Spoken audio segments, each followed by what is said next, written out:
On a small remote island in the Swedish archipelago, a solitary lighthouse rises against the sky, its light piercing the darkness. The waters it watches over, though deceptively calm, hold a deadly past. Beneath the surface lies a graveyard of over 900 shipwrecks, a haunting reminder of the dangers that once lurked here. For decades, this lighthouse has been a vigilant guardian, guiding ships away from disaster and safeguarding the lives of those who brave these treacherous waters.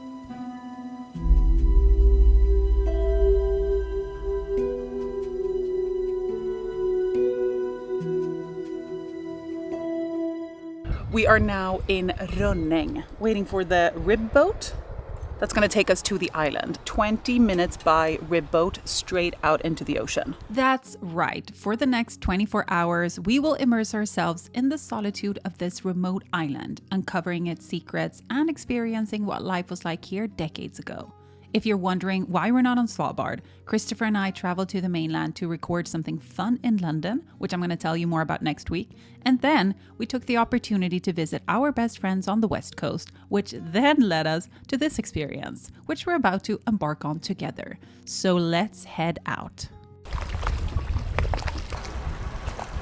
Normally they have survival suits that you can wear as well, but today it's so warm.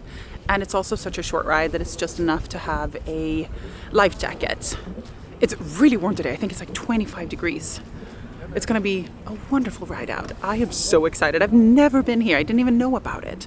A little island in the ocean with a little lighthouse and a few rooms. Yes, please. So now this is the crew. We're going. Let's see how this turns out.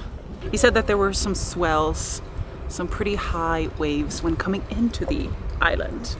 Yeah, rough.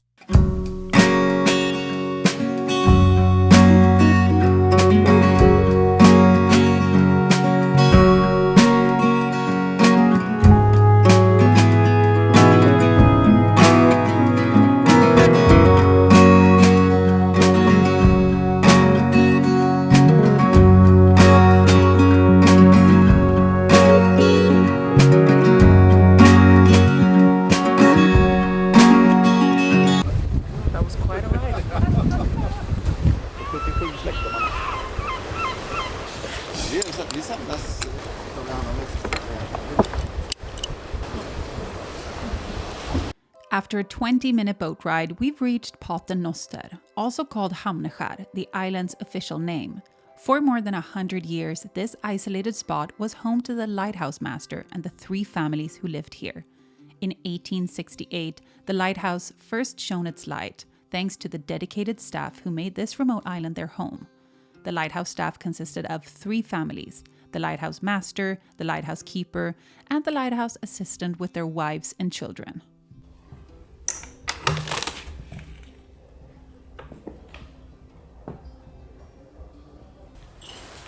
So this is where we're gonna stay the night. All of these buildings are the original buildings. They were built in 1866, they told us, which is when they decided that they were gonna make a lighthouse out here and also needed buildings because people had to stay here and work. They had to row out all of the equipment because there were no trees on this little small island, you know? And the reason why they decided to have a lighthouse here is because they had 900 shipwrecks happen in this area of the archipelago. So it was very necessary to have some sort of guiding light. It was very easy for people to get lost and then wreck the ships outside of here. It's pretty nice. It's pretty nice. You like it? Yeah. I feel like this is core Christopher. You've really enjoyed the Swedish West Coast. Yes, I think Grim would like this island too. Wherever we go, he says, "Oh, Grim would love this. Oh, Grim would love a summer here." I think that's what we're gonna have to do in the future. Here it's a lot of wind, so it's never gonna get so hot. I think Grim is gonna be okay. We have just arrived and we got a room, and the first thing you do is go and have lunch before you start to explore and before you kind of go into the lighthouse and everything. So we're gonna see what lunch gives us. We've got coffee. We have rhubarb lemonade. And we also have water made by the water maker. Look, taste of the sea. Seawater from Skagerrak, desalinated and purified. Pretty cool. We could have a water maker. We could. In the summertime, we could have a water maker. That's a lot of work. Probably in the winter, but then it would be a lot of work to get it to not freeze. Yep, that's true. Oh yeah. Wait, we're not gonna have a water maker. I feel like the whole vibe here is so beautiful. Very West Coast, you know?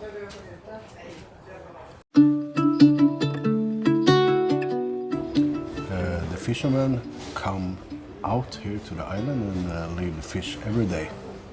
So they get fresh fish.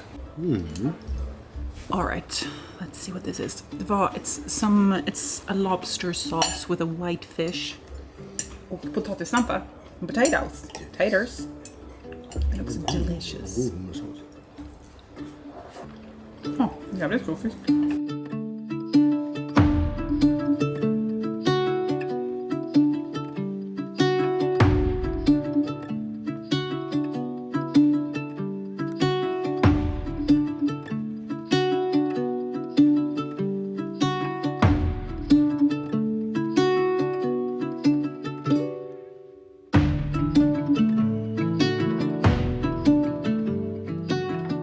This is super nice.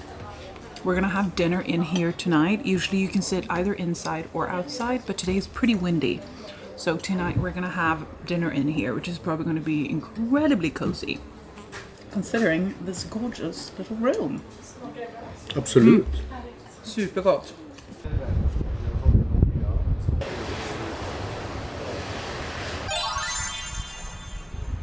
Sommar eller sommer. Just a quick little break in the video because Babbel are back sponsoring another video, which is great now that we are in summer travel season because Babbel is the best travel companion. I personally love to be able to say something in the language of where I'm visiting, whether it's just a simple hello or to be able to order coffee. En kaffe.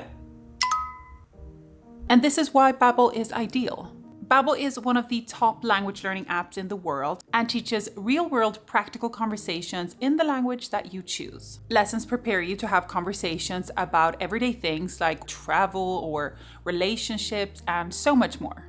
You can start learning at home and then bring the lessons on the go to continue learning. Preparing for your upcoming travels can easily be continued at the airport and on your travels. On our way to our summer trip, I was working on my tongue twisters, of course, to be able to impress our Norwegian friend Einar, who we were meeting up with. Okay, I have been working on this now. Are you ready? Fraktmann Frans Fransen fra Farsund frakter for den fine frue fra Fredrikstad forbi Fredens fyr. So click my link below or scan the QR code to get up to 60% off. Let me know in the comments what language you would like to learn and let's head back to the video. The Pater Noster Archipelago, which consists of 97 islands, has been a deadly obstacle to navigation for hundreds of years. The island of Hamneskär is part of the Pater Noster Archipelago, the group of skerries that gave the lighthouse its name. Strong sea currents and treacherous shoals have caused many ships to be wrecked here.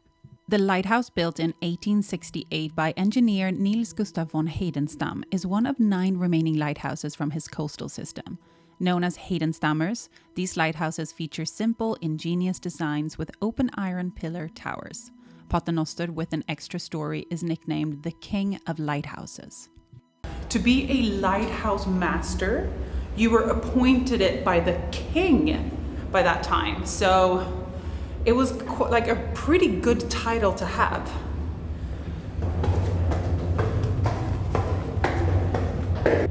Hur många steg sa de? 170 då. Apparently it's like a 170 steps or something to the top. Let's smash it out.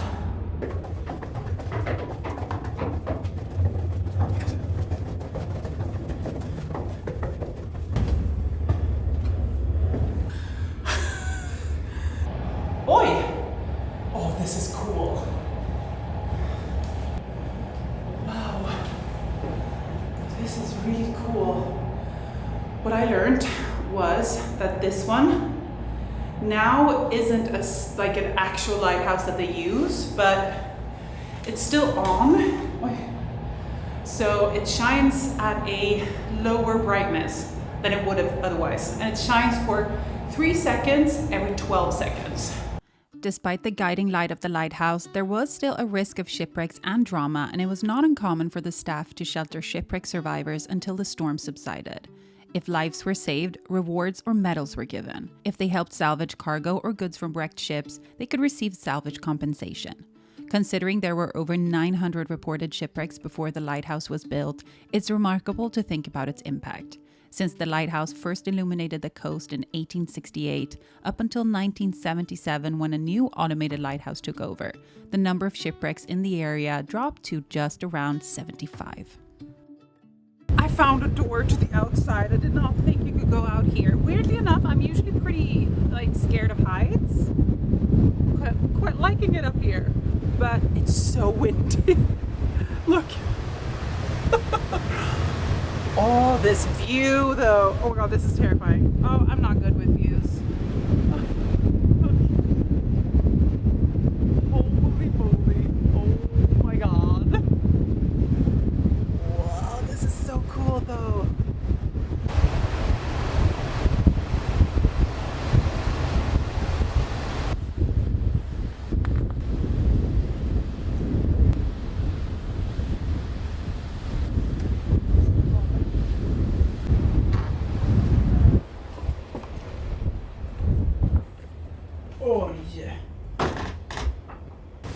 It's extremely windy today. It's a little bit of a temporary wind storm. I think we have 12 meters per second. We have some light rain coming in tonight, I think, and then tomorrow morning, hopefully no rain, because that would be nice. So there were 3 families that lived here, where one family was the lighthouse master. And in Sweden at that time, there was a rule that if you had 2 or more kids, they were to get schooling where they were. So since they had 3 kids here, at least, they had a teacher that came and stayed. So she lived in one of the rooms here, and then she taught the kids, and she stayed for 6 to 9 months. And then they also said that she often left pregnant, which I thought was quite, that was a little bit of a disturbing detail, of course. So this was back in the day. We're talking like the 1800s. Oh wait, 1800. Yeah, 1800s. 19 something, probably. Maybe up to the 1950s or something. No, that feels crazy. That must be until 1977. Oh my gosh, that is even more disturbing. So otherwise, if you didn't have 3 kids, the children would go to school for boarding school. Marstrand, which is an island very close to here, which I think was kind of the hub back then, because it seems that everything was sourced from Marstrand to go here. It's probably the closest. But the fact that they got a teacher out here, that was the rule, that if you had 3 kids or more, you were going to get schooling where you were. It's pretty cool.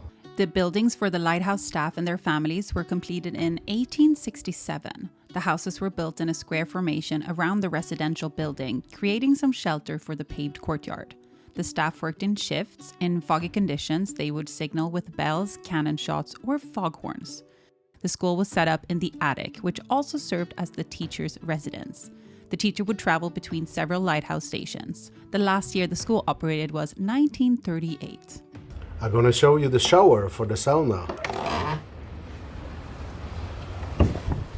So if you don't want to swim in the ocean, you go out here, and then watch out. Super shower.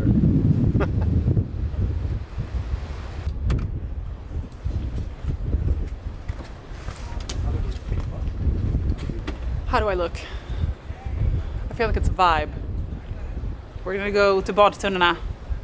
Let's go.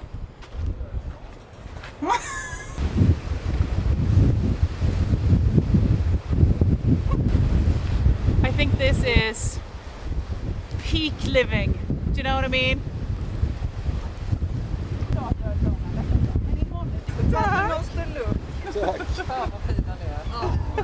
Lever vi? Ja. I think could be what life is all about. Going to a little island out in the middle of nowhere and drinking bubbles in a hot tub.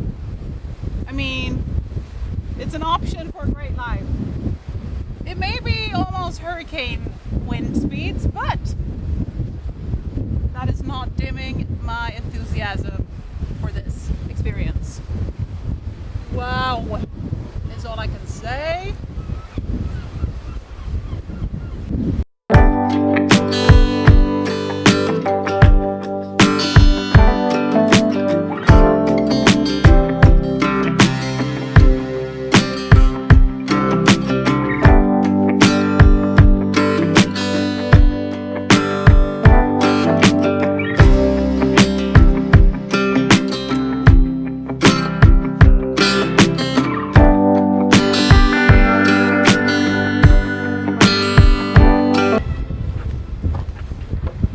I think we've got to get ready for dinner. First, we have champagne in the wine cellar.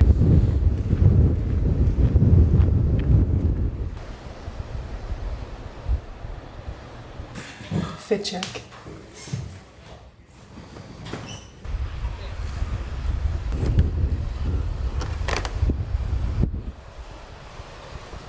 So this is some sort of art installation, I have understood. Let's see what this is.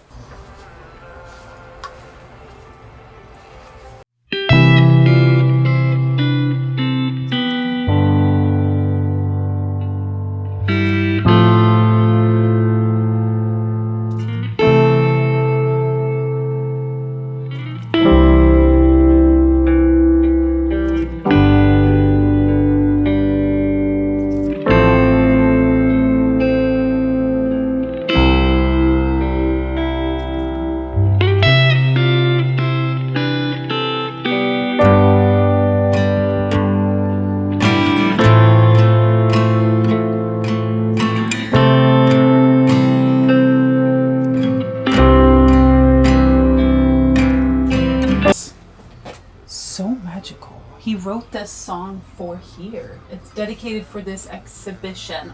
I love that they have this here. It's a lot of artsy things, which is beautiful in a place like this. Okay. Let's go. The rain has arrived. Fan vad mysigt. Jag dör.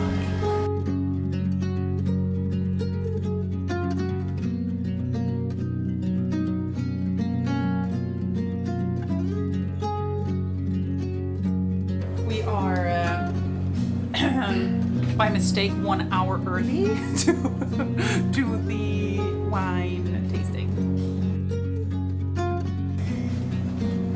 Christopher said today, he's like, oh, maybe we should live on an island. And I'm like, that feels like something we do. And then he said, well, no, maybe we should have a little Swedish island for the summer. And I said, yes. So we shall acquire one. A little Swedish island. Summer house on an island with a water maker. Yes, or maybe the king can appoint me to be, or you to be lighthouse master. Yes.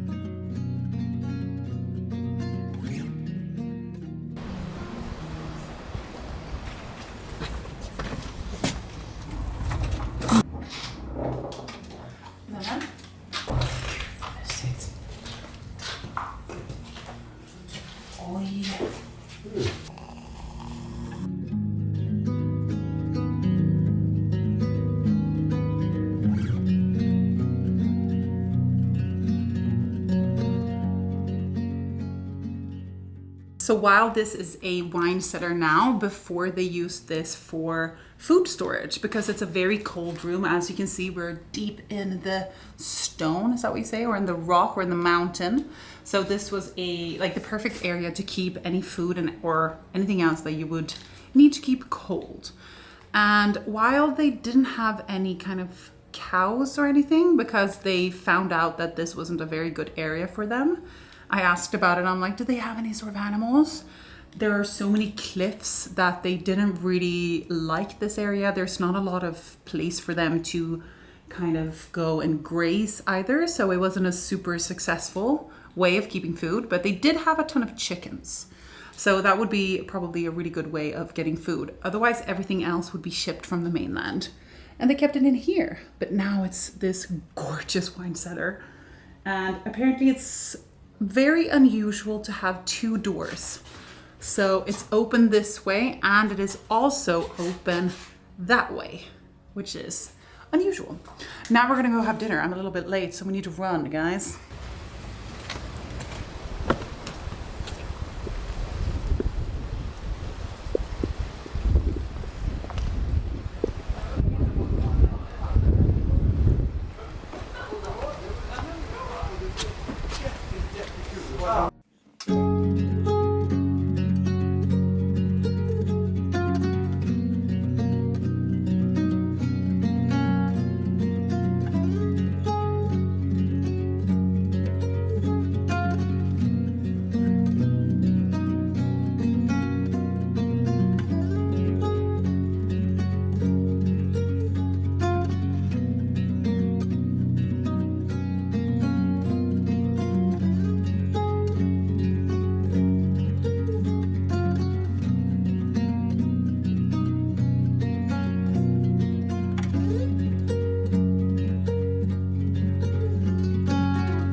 Our lovely dinner concluded and the sky cleared, offering a brief break from the rain.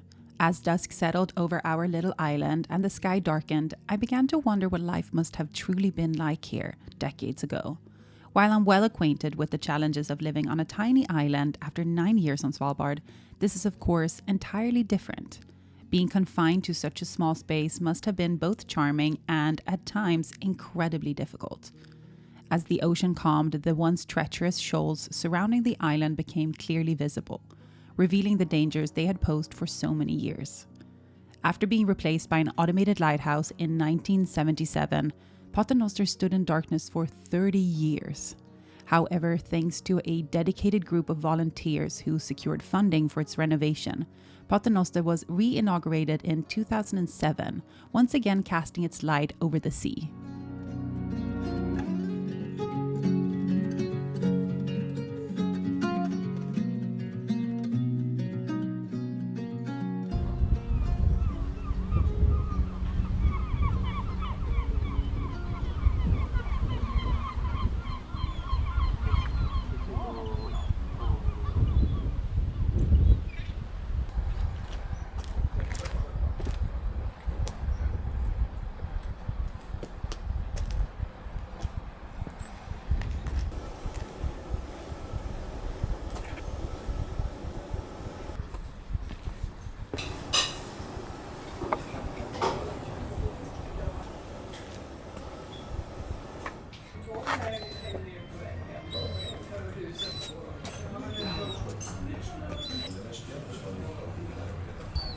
This is definitely one of the most beautiful breakfast spots I've ever had. Oi, oi, oi. Today is a little bit colder than yesterday. A little bit sunnier though, so it still feels warm. Not a lot of wind. It's gonna be a nice ride home, I think, though, because it's very... Kolla på havet. It's so much calmer, the sea today, than yesterday. So it's gonna be a nice, like, not bumpy ride, which I don't mind either, but... I just said that this morning to Christopher, that these 24 hours have felt like a week's worth of energy in a way. You know, when something is really exciting and it's beautiful, especially when it's like out in nature, it really just feels like so much more, you know? This was a very, very nice experience. I'm super impressed. Do you hear the birds? This was a really nice spot. Yeah. Why are you sounding like this? So for breakfast today, Christopher has made this buffet. So we have some coffee, orange juice, ginger shots, some yogurt over there, This I think is, what is that? Some sort of egg thing? Maybe frittata? Maybe not at all. That's not egg. Looks good, isn't it? I don't know what it is. It was in a pan, so it's probably some egg. We booked this ourselves, so none of this is sponsored by Noster or anything. And we paid 7,500 per person, which includes transport out on the boat and transport home, the room, dinner, champagne, breakfast and lunch. Yeah. So I think that is, pretty good. First I was like, oh wow, that is very expensive. Of course it is expensive, but considering everything you get with it, it's a very nice package, and the quality out here is also, they're trying to, it's a little bit of like a luxury product, you feel. The staff, 10 out of 10. The staff out here are so good. And stuff like that, makes a big difference when we're on a little island. So we've really enjoyed our stay. Like, absolutely would recommend.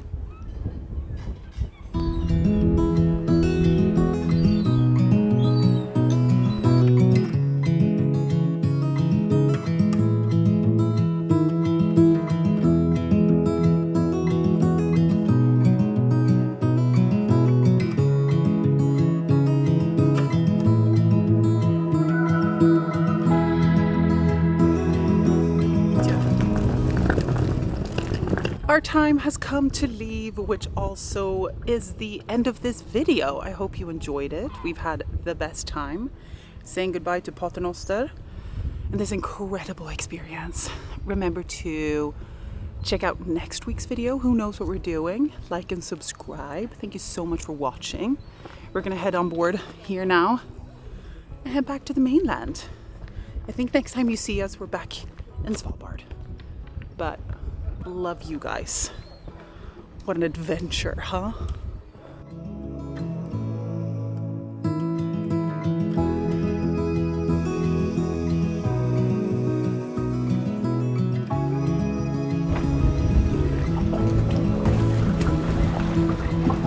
On we go.